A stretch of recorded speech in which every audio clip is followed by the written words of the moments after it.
कल्पना करो एक ऐसी दुनिया की जहां ह्यूज क्रीचर्स रूल करते थे अर्थ पर। ये क्रीचर्स इतने विशाल और ताकतवर थे कि आज भी उनकी कहानियां हमें रोमांचित करती हैं। ये थी डायनासोर्स की दुनिया, एक ऐसी दुनिया जो लाखों सालों तक फलती फूलती रही। इस दुनिया में हर प्रकार के डायनासोर्स थे जो अपने अपने तरीके से इस धरती पर जीवन जीते थे। ये क्रीचर्स छोटे बर्ड से लेकर जायंट ब्रैकियोसॉरस तक थे।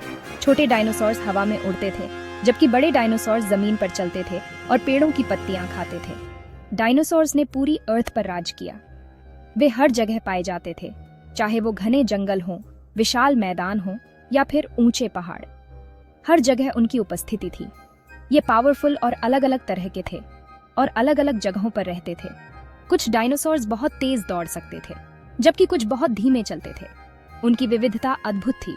कुछ डायनासोर्स मीट ईटर्स थे जो शिकार ढूंढते रहते थे। ये प्रेडेटर्स अपने शिकार को पकड़ने के लिए तेजी और ताकत का इस्तेमाल करते थे। उनके तेज दांत और नुकीले पंजे उन्हें खतरनाक बनाते थे। कुछ प्लांट ईटर्स थे जो सिर्फ प्लांट्स और ट्रीज खाते थे। ये हर्बिवोर्स अपने लंबे गले और मजबूत दांतों का इस्तेमाल करके ऊंचे पेड़ों की पत्तियां खाते थे। वे शांतिप्रिय और विशालकाय थे। डायनासोर्स के फॉसिल्स आज भी हमें उनके होने का प्रूफ देते हैं।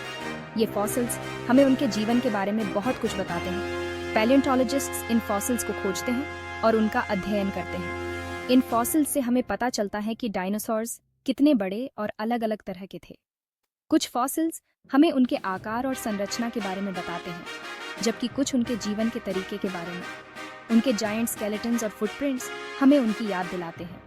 जब हम इन विशालकाय स्केलेटन्स को देखते हैं तो हमें उनकी ताकत और शक्ति का एहसास होता है। उनके फुटप्रिंट्स हमें उनके चलने के तरीके के बारे में बताते हैं। डायनासोर्स का टाइम पृथ्वी के हिस्ट्री का एक मिस्ट्री है, जिसके बारे में हम आज भी जानना चाहते हैं। उनकी एक्सटिंक्शन का कारण आज भी एक रहस्य बना हुआ है। साइंटिस्ट इस रहस्य को सुलझाने के लिए लगातार प्रयास कर रहे हैं। वे फॉसिल्स और अन्य प्रमाणों का अध्ययन करके इस रहस्य को समझने की कोशिश कर रहे हैं। शायद एक दिन हम इस रहस्य को पूरी तरह से समझ पाएंगे और जान पाएंगे कि ये विशालकाय क्रीचर्स कैसे और क्यों एक्सटिंक्ट हो गए।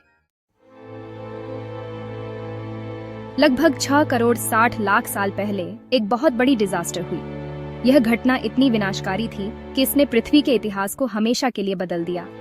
इस डिजास्टर ने डायनासोर्स का गेम ओवर कर दिया। ये विशालकाय जीव जो पृथ्वी पर लाखों सालों से राज कर रहे थे, अचानक से विलुप्त हो गए। एक जायंट एस्ट्रॉइड ऑलमोस्ट 10 किलोमीटर चौड़ा अर्थ से टकराया। इस टक्कर की ताकत इतनी जबरदस्त थी कि इसने पूरे ग्रह को हिलाकर रख दिया। ये टक्कर इतनी भयानक थी कि इसने पूरी दुनिया में डिस्ट्रक्शन ला दी। विस्फोट के बाद मलबा और धूल आसमान में फैल गए, जिससे चारों ओर अंधेरा छा गया। डस्ट और मलबे ने सूरज को ढंक लिया, जिससे पूरी अर्थ पर अंधेरा हो गया। सूरज की रोशनी पृथ्वी तक नहीं पहुंच पाई और दिन रात में बदल गए। टेम्परेचर बहुत कम हो गया और एक ग्लोबल विंटर शुरू हो गया। इस ठंड ने जीवित रहने के लिए आवश्यक सभी संसाधनों को नष्ट कर दिया। वोल्केनोज फटने लगे, जिससे एयर में जहरीली गैसेस फैल गईं। ये गैसेस वातावरण को और भी अधिक विषाक्त बना रही थीं, जिससे जीवित रहना और भी कठिन हो गया। ये डिजास्टर्स डायनासोर्स के लिए बहुत बुरी साबित हुई। वे हार्श कंडीशंस में संघर्ष कर रहे थे और उनके लिए जीवित रहना लगभग असंभव हो गया था। खाने की कमी, अंधेरा और ठंड ने इन जायंट क्रीचर्स का जीना मुश्किल बना दिया। वे भूख से तड़प रहे थे और उनके पास बचने का कोई रास्ता नहीं था। धीरे धीरे डायनासोर्स गायब हो गए और अर्थ पर एक नए टाइम की शुरुआत हुई। इस नए युग में छोटे जीवों और स्तनधारियों ने धीरे धीरे पृथ्वी पर अपना प्रभुत्व स्थापित किया। नए पौधे और छोटे जीव जो इस विनाशकारी घटना से बच गए थे, उन्होंने पृथ्वी पर जीवन को फिर से शुरू किया। धीरे धीरे पृथ्वी पर जीवन का एक नया चक्र शुरू हुआ। इस नए युग में स्तनधारी जीवों का विकास हुआ और समय के साथ मानव पूर्वजों ने भी पृथ्वी पर कदम रखा। यह एक नई शुरुआत थी जो पृथ्वी के इतिहास में एक महत्वपूर्ण मोड़ साबित हुई। आज हम जिस विविध और समृद्ध पारिस्थितिकी तंत्र को देखते हैं, वह उसी विनाशकारी घटना का परिणाम है। यह घटना हमें याद दिलाती है कि पृथ्वी पर जीवन कितना नाजुक और परिवर्तनशील है। The day the dinosaurs died was not just an end, but also a beginning. It marked the end of an era and the dawn of a new one, filled with endless possibilities and the promise of new life. Asteroid की टक्कर के बाद एक विशाल तबाही मची। धरती पर जीवन के लिए यह एक बहुत बड़ा संकट था। अर्थ पर लाइफ मुश्किल से सरवाइव कर रही थी। हर तरफ बंजर भूमि और वीरान वातावरण था, लेकिन लाइफ में एक कमाल की पावर होती है, अडैप्ट करने की। पौधे दरारों से उगने लगे, कीड़े अपने नए वातावरण के साथ तालमेल बिठाने लगे। जो क्रीचर्स इस डिजास्टर से बच गए, उन्होंने खुद को बदलते हुए एनवायरनमेंट के हिसाब से ढाल लिया।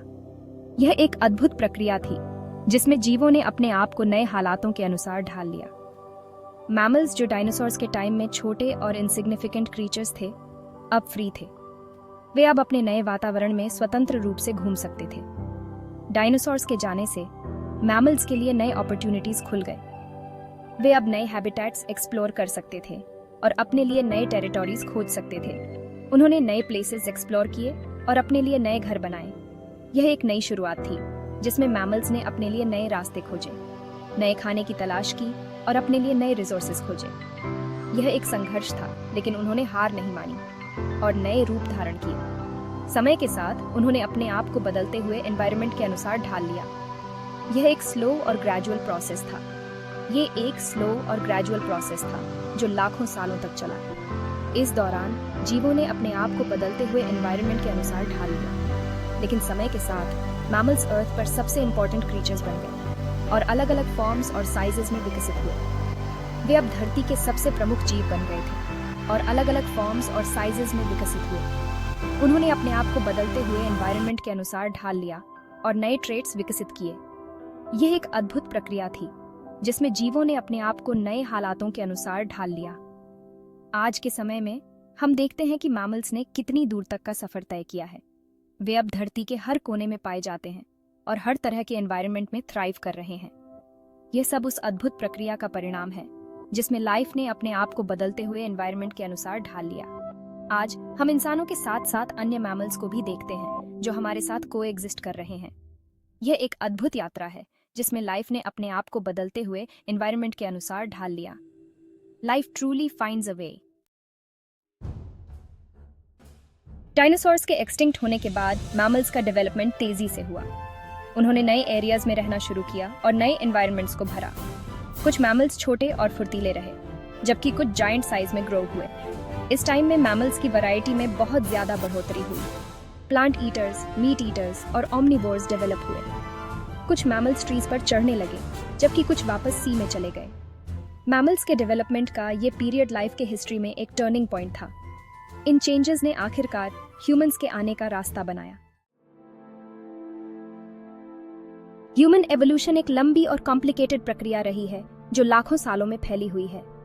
हमारे एंसेस्टर्स, प्राइमेट्स, पेड़ों पर रहने वाले छोटे क्रीचर्स थे। समय के साथ कुछ प्राइमेट्स जमीन पर उतर आए और 2 पैरों पर चलने लगे। यह एक इम्पॉर्टेंट एवोल्यूशनरी चेंज था जिसने हमारे हाथों को टूल्स बनाने और यूज करने के लिए फ्री कर दिया। इससे ह्यूमन ब्रेन का साइज और पावर भी बढ़ा। हमारे एंसेस्टर्स ने धीरे धीरे लैंग्वेज, कल्चर और टेक्नोलॉजी डेवलप की। यह एक लंबी और स्लो जर्नी थी, लेकिन आखिरकार इसने हमें मॉडर्न ह्यूमंस, होमो सेपियंस के रूप में डेवलप होने में हेल्प की।